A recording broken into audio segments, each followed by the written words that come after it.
I know I had taken a little bit of a break or slash hiatus from this channel, just because there's just some family matters that had to be dealt with, and just mental health that I needed to be dealt with as well.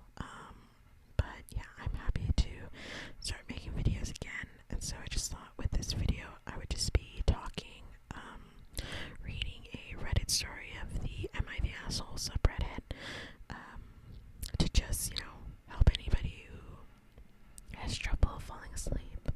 I know on my last video I made relaxation sounds for people who had trouble sleeping, and then also I know there's some people who just, need help sleeping and just like when somebody talks to them before they fall asleep so that they can eventually fall asleep. So yeah, I'm just scrolling on Reddit, and the post that I saw was, "Am I the asshole for wanting a photo at my wedding with only my bride and our biological parents without my stepmom?" It states, "My wedding is later this month. My wife-to-be and I would like to take photos of many configurations of family members, and it would mean a lot to us if at least one of these photos was of the two of us and each of our biological parents. My parents divorced over 10 years ago when I was in college. My dad remarried, but my mom has not. I love my dad, but I feel zero affection for my stepmom. I never have. She did not raise me and has only made life difficult for me, my mom, and my sister. However, I love my dad, and I have accepted that if I want to maintain a relationship with him, that I have no choice but to tolerate her. I told my dad about the bio parents only photo that I want to take at my upcoming wedding, and he told me that his wife was, quote unquote, being weird about that and refused to allow such a photo to be taken. But that he would talk to her to see if he could change her mind. He called me back today and informed me that my stepmom absolutely refuses to allow my dad to appear in any photo with his ex-wife if she isn't also a part of it. She thinks that people will think they're still married, and that for me to even suggest such a thing is rude and disrespectful to her. Apparently, she has had prolonged, expletive-filled arguments with my dad over the idea that he could ever think of not taking her side on this. I do not think I'm asking for anything unreasonable at all, and I think she is the one who is being selfish and disrespectful. I'm not excluding her entirely from photos. She will be in many photos that day, but she is not my biological mother, and given how she has treated me and the rest of my family over the past decade, she should frankly be thankful that she was invited at all." True. "All I want is one photo with my own parents on my wedding day, the one day in my life where I would hope that my fiance and I should get the final say. My fiance and her parents are completely on my side. She is upset and shocked that this is a conflict at all. Today we all had a call with the four of us, me, my fiance, my dad, and stepmom. On this call, my dad firmly said that he refuses to appear in any photo with my mom without his wife beside him. My stepmom told me that, I quote, 'I know it's your day, but you need to think about how you make other people feel,' end quote. She told my fiance, who is from another country, that, oh my god, in quote, 'in America, this is considered rude.' My fiance tearfully argued with them, saying nothing that I disagreed with. Excuse me. Honestly, the call ended with my dad saying, quote, 'Let us know if you still want us to come to the wedding,' end quote.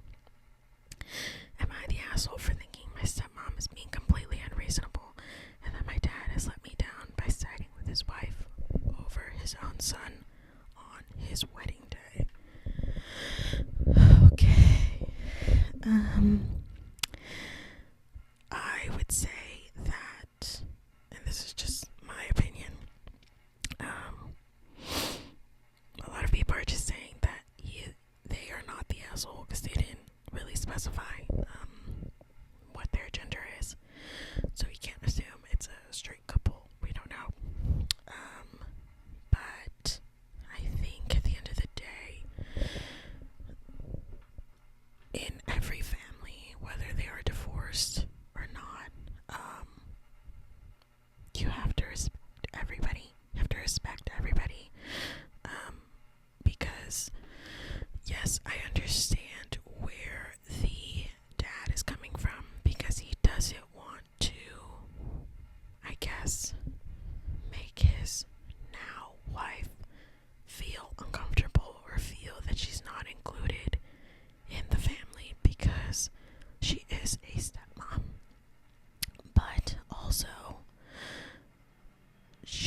has only made their life difficult for themselves and their sister. So I would assume there's already a quote-unquote hatred or dislikeness between them. But at the end of the day, I would say not the asshole. I think the sad part is the way that your dad turned on you, because who knows what conversation they had before that four-way phone call, because there had to have been a conversation before that four-way phone call. But yeah, I mean, I would just say, because the stepmom kind of sounds like the type of person that doesn't leave your dad alone for 2 seconds. Like, so I wouldn't even say like the plan of still taking the photo without her jumping in the photo or wanting to be a part of the photo. So at the end of the day, I think you would just have to choose if you want your dad to be in the wedding or not, because either way, if he does show up, your stepmom is going to come with him, and also she will most likely ruin the photo just based off of how you describe her and based off of the attitude that she puts towards you and that she put towards your future partner on that phone call by saying, "In America, this is disrespectful." She doesn't sound that great. She actually sounds a little racist, if I'm being honest. But I do agree with this one commenter that said, it's gonna sound harsh, but your dad, you love your dad unconditionally and he doesn't love you the same way.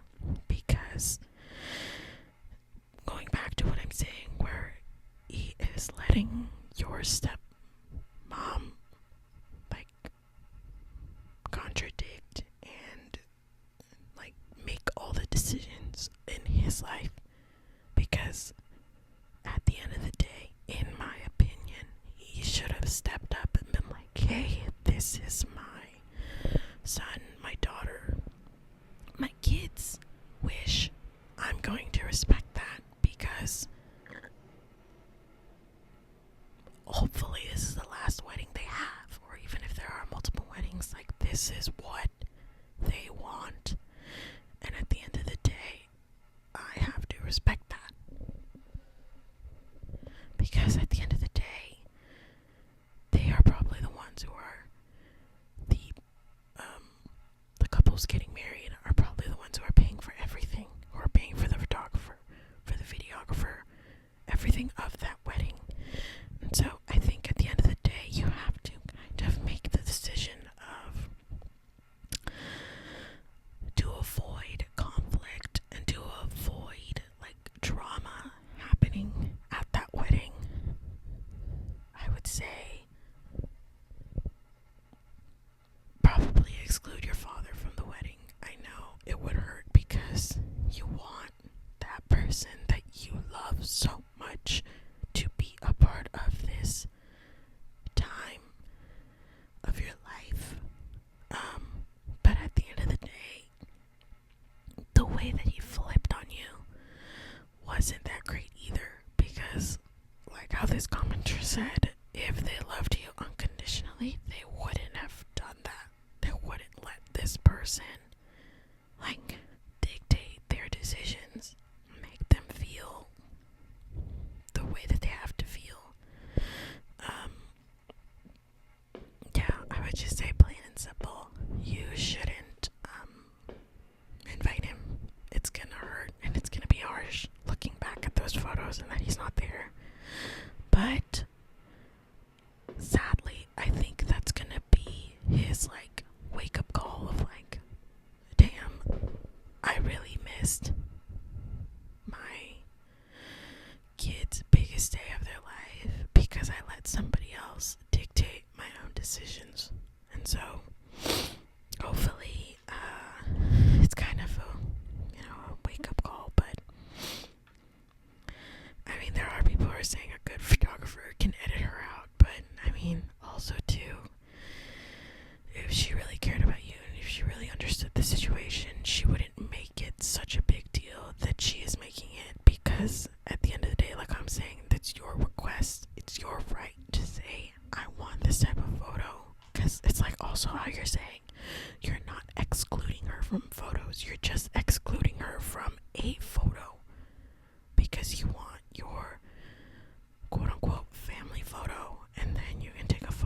with her and him, you know what I mean? But I don't know.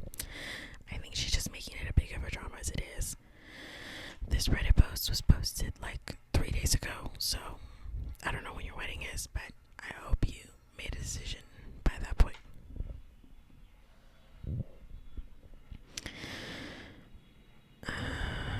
Let's see, what's another one?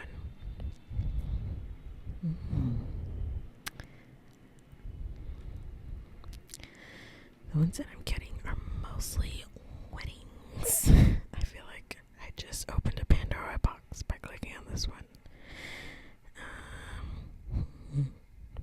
Let's see. Oh, this one's another one. This one's completely different. Okay. Am I the asshole for dropping out of a family wedding? My brother-in-law and his fiance are getting married next summer in Greece. Well, my husband and I agreed to be best man and bridesmaid last year when we were asked. Their engagement has been a total of 27 months. Okay, so like 2 years. A lot has changed in this year since we agreed. First, there was no wedding venue or date selected at the time. So why did they ask you in the first place? Anyways, this is already going into a disaster. There was no wedding venue or date selected at the time. We were asked to be in the wedding party. We were just told Greece. Now that everything has been set, we have started looking at what it might cost for travel, staying at the venue, train tickets, bridesmaid dress, tux, etc. And it's adding up to be a lot. At this exact moment, it would likely cost us around $4,000 for the week with all expenses included. Jesus Christ. Second, as many of you are aware, the economy isn't exactly great, in a great place right now. Our paychecks don't go near as far as they used to. We have been cut back on vacation for ourselves, eating out, nail salon appointments, etc. We also had an old home that has had required some costly fixes in the recent months. Edit, we were originally told that the accommodations would be covered, and that is no longer the case. Damn. So our stay at the venue for the week is $1,000. Jesus Christ. Third, we are planning to start a family soon. We just recently moved halfway across the country, and we are ready for the next big step. Babies/kids are expensive, in truth, and we worry about spending part of our nest egg. We've worked hard to save on someone else's wedding. Oh, okay. Lastly, my brother-in-law and his fiance will need to be legally wed at home first, so there will be a courthouse wedding and reception the weekend prior to the wedding in Greece. That will be a part of. My husband and I really want to attend this wedding, but we get apprehensive about the costs in relation to other upcoming costs. Example, starting a family. And are we assholes if we say we can no longer afford to attend? I don't want to upset my brother-in-law or his fiance, and we do still plan to attend all relating wedding events to support.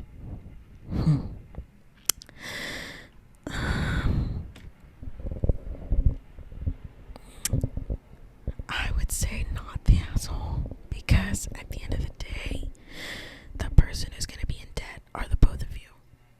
Because it seems like the couple who is getting married had like this dream fantasy wedding of getting married in Greece, but just wanting to pay for themselves and wants everybody else to pay for themselves.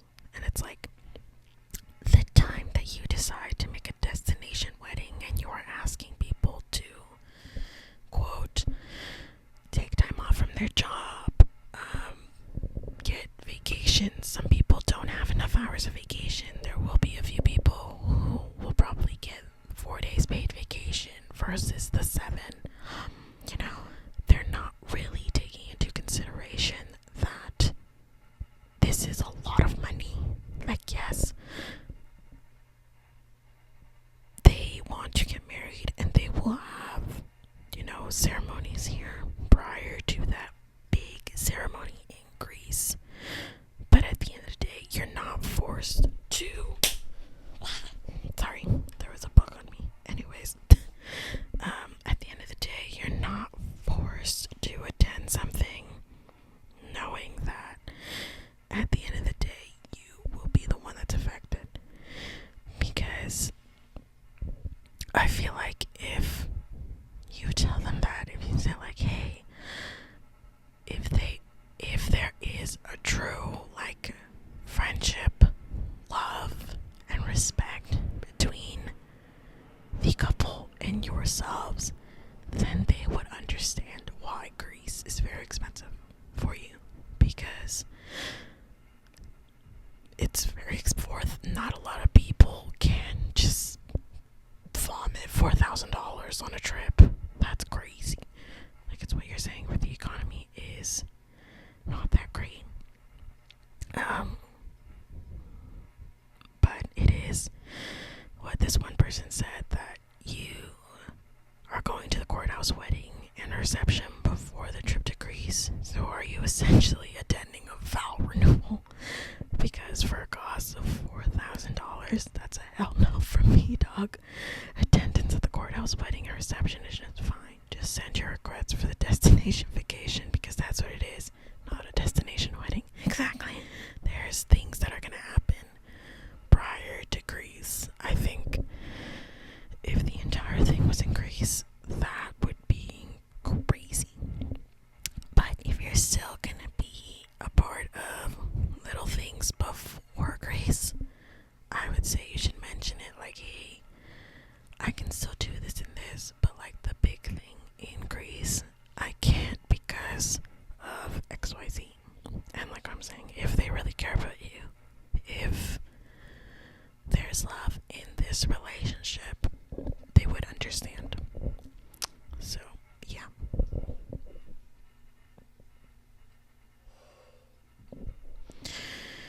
Let's see, next story.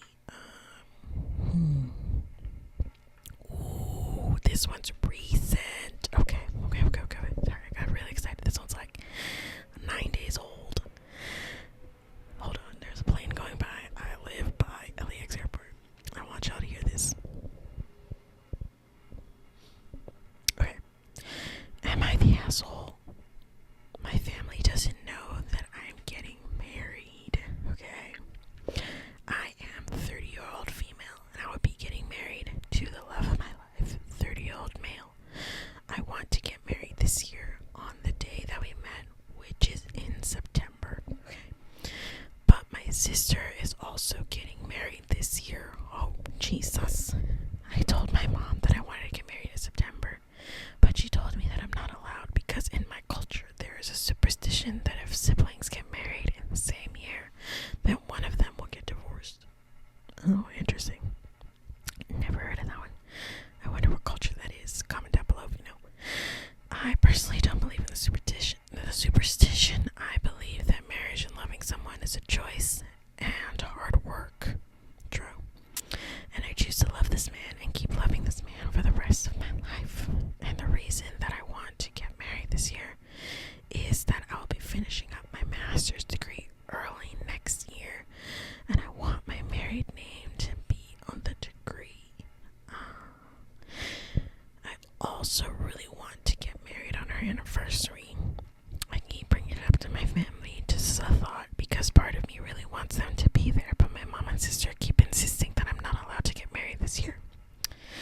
And on top of all of that, my sister was supposed to get married in 2024, but because of many issues, they had pushed the wedding to 2025, when I was already planning to get married in 2025.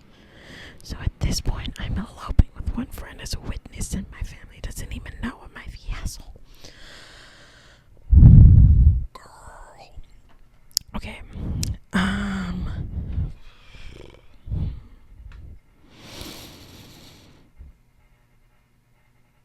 Let's see.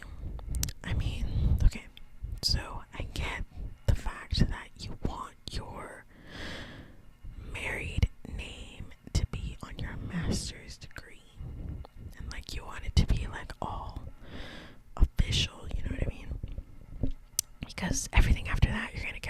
documents changed, so technically that degree would be nothing.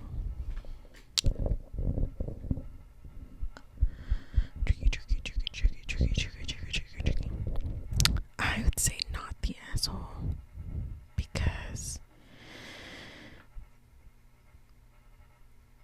the date, like every marriage is so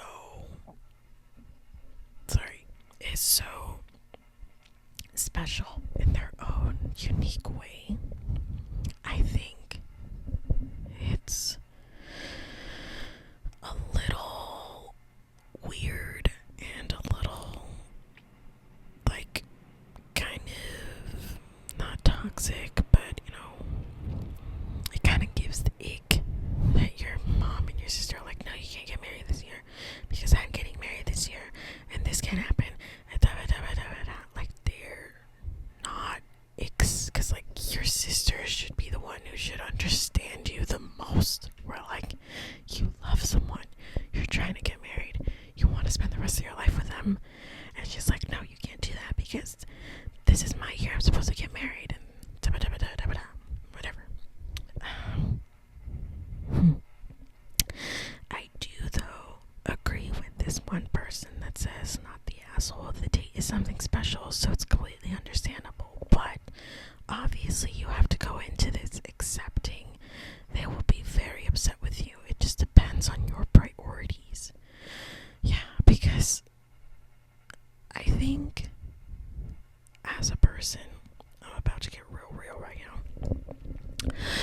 As a person who only has one parent, because, which I've talked about on my podcast that I mentioned I think in a previous video, but I do have a podcast, Safe Space of Fun, the Art of Unlearning, Safe Space, the Art of Unlearning, sorry, link down below in the description box. But I have mentioned my dad passed away when I was 5, so it seems to me that you have both of your parents, I'm assuming, because you said that you told your mom, and I don't know if you have a father or whatever, but I'm assuming you have both parents, and I'm just coming from a person who only has one parent. I would want my mom to be at my wedding because I love her and because I feel that she should be at my wedding because she is an important person to me. She is somebody who I want to be seen in these photos. I want all of these things to happen.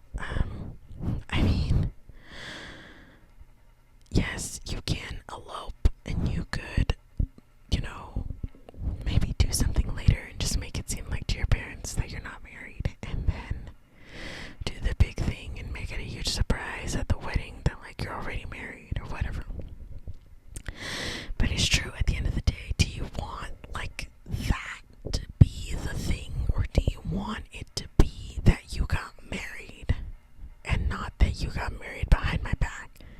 Not saying that you need your parents' validation to do anything in life, but what I am saying is that if you believe at the age of 30 that this is the person who you want to spend the rest of your life with, and that you feel that this is your soulmate, this is your person, I don't think it is also fair to them that they're also seen as the bad guy because of a decision that you both made. Because I'm assuming you both are in on it. Because, like I said, at this point, I am eloping with my only friend as a witness, and my family doesn't even know.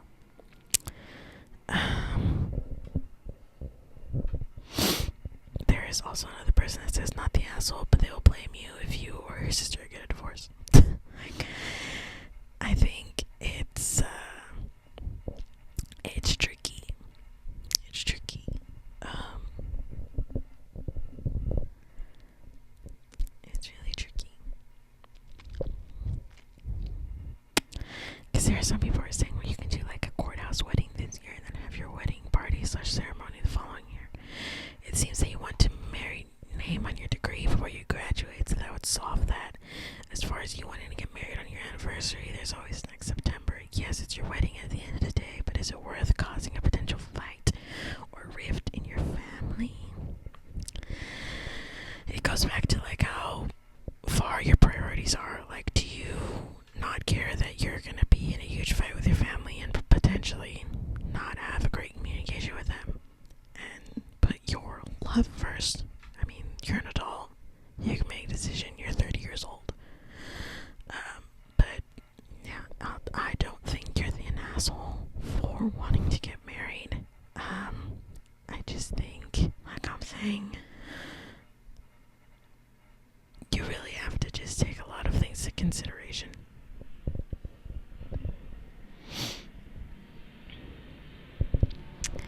So let's see. Ooh, this one sounds interesting. Okay. Ooh, this is Third Story, and they are saying asshole. Okay. Okay. Let me just take a little bit of water.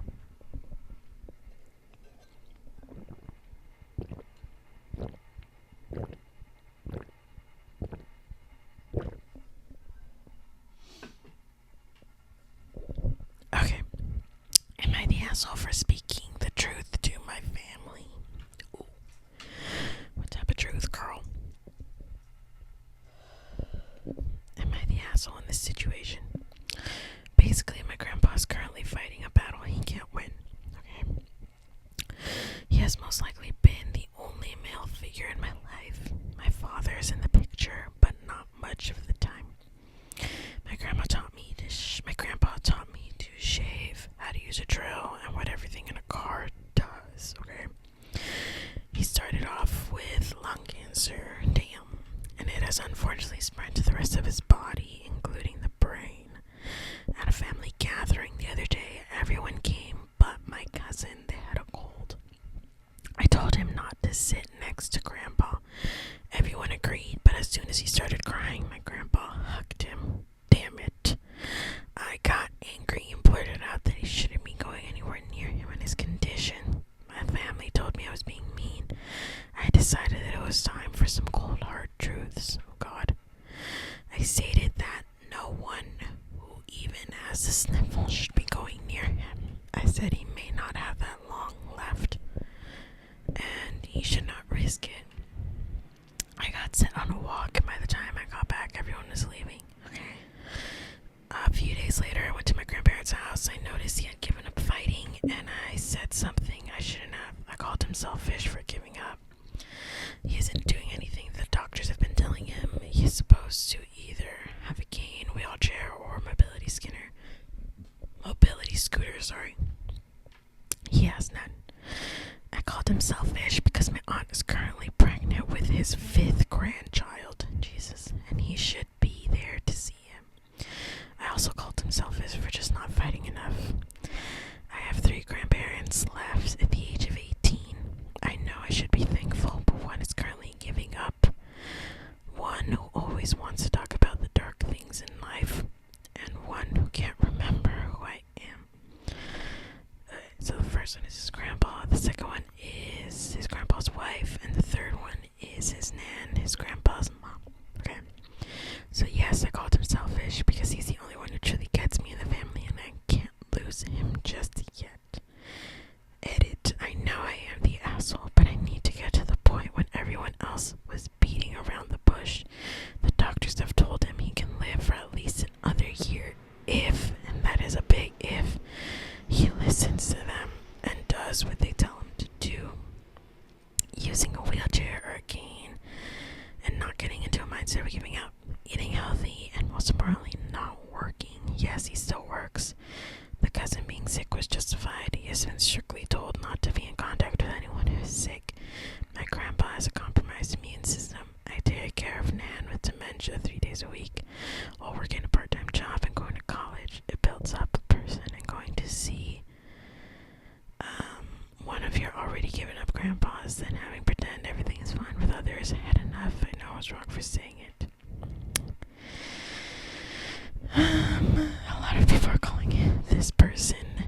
asshole. They say there's being super controlling, and that he's scared.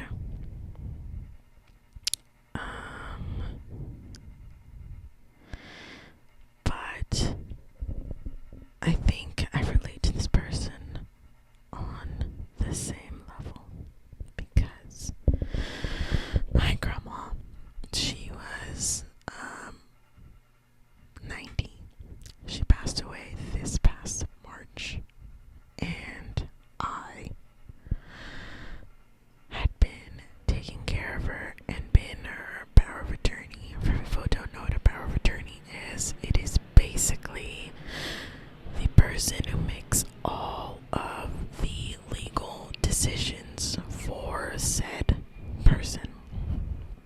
So, in practically everything, for like doctor's appointments, medications, anything with her insurance, I was a person. So, I had been doing that for her since I was 19. I am currently 28.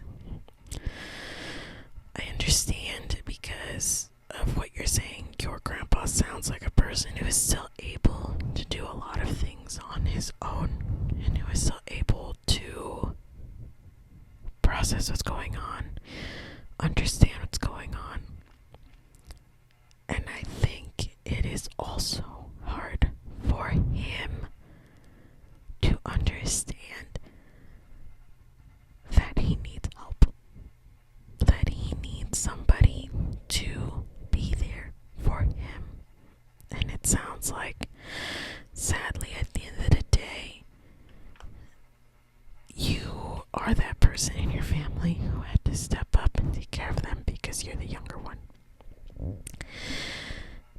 And that's the selfish part, because your family should also be helping you, and not everything should be on your shoulders. And I think that was the burst that happened in that family gathering, where you felt that everything was on you and people weren't listening, and you were just tired of people not listening. And like I'm saying, at the end of the day, it took me a long time to understand that your grandpa could also be tired of being told what to do, of being told how to do things, of being told what medication he needs to take, because he probably was not like that his entire life. He probably did whatever he wanted. And so I do agree with this one person where it says, a soft, you are the asshole because you're going through a really hard time and struggling to vent properly. It would be possible for you to access some therapy or grief counseling. It could help you learn to manage those feelings without jeopardizing the relationship you're so upset to be losing. Because at the end of the day, with everything that your grandpa has, and understanding that cancer is something that is scary, and it is something that can sometimes be the inevitable, and it can be like the end game for some. I think, pushing him a little bit to use a cane to walk, it takes time and patience and repetition, but I feel that is true if you talk to somebody and just, really go through your feelings. It would make your process easier on how to spend the last few moments you have with him. Because it is true, you want your last few moments with this person to be great, to be happy, to be fun, to, it took a long time for my grandma to understand the diet that she needed to have, the BD, physical therapy that she needed to take. Eventually she got there, but I'm gonna hold your hand and tell you, patience is the ultimate virtue, and that is something that I think is a fine line in your head through this. But at the end of the day, you pushing him, you making him do all of these things, if he does, hopefully he survives. But if he does pass, at least you can have that in your head that you did your best and that you created beautiful memories with this person because they taught you so many things about yourself. And that's how I feel about my grandma. She did teach me a lot of things, and it does suck. It's only been 2 months, but I know at the end of the day, I did my best. My family did my best, and I think that is good advice. You should talk to somebody about that, and really just spend the last good times with your grandpa. It's a hard pill to swallow, but I do think if you play your cards right, you could, know how to deal with these big emotions and understand your grandpa as well. And I could really talk to him if you have that sad, close relation